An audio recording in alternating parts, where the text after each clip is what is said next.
ঢাকা শহরের লোক সংখ্যা 2,30,00,000-এর ওপরে।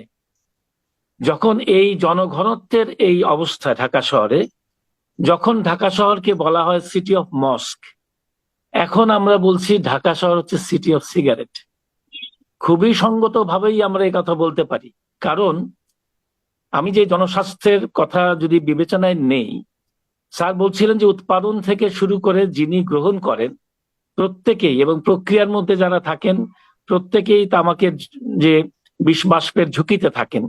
কিন্তু যারা নিরাপরাধ, এই যে জনগণ যে ঘর থেকে বেরোলো, সে কিন্তু এই তামাকের কারণে উৎপাদিত যে রাসায়নিক দ্রব্যগুলো বাতাসে মিশে যাচ্ছে, অ্যাটমসফিয়ারে মিশে যাচ্ছে, সেগুলো কিন্তু আমাদের মতো নিরাপরাধ যারা বা এই নগরবাসী যারা আছেন তারা কিন্তু আক্রান্ত হচ্ছেন। সে কারণে আমি বলছি যে এটা সিটি অফ সিগারেট বলা যেতে পারে।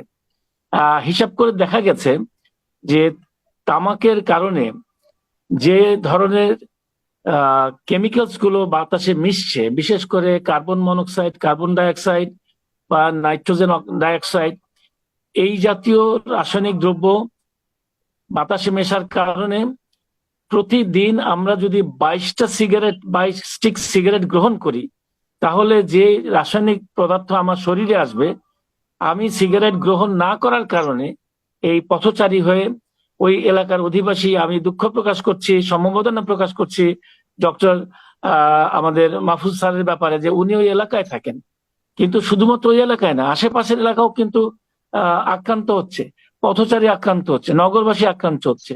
সুতরাং আমি একটা সিগারেটও খেলাম না আজকে, কিন্তু আমি এই কোম্পানির এই কারখানার কারণে আমি 22টা সিগারেট নিয়ে ঘরে ঢুকলাম, বা সিগারেটের অভিঘাত নিয়ে আমি ঘরে ঢুকলাম। এটি অত্যন্ত ভয়াবহ।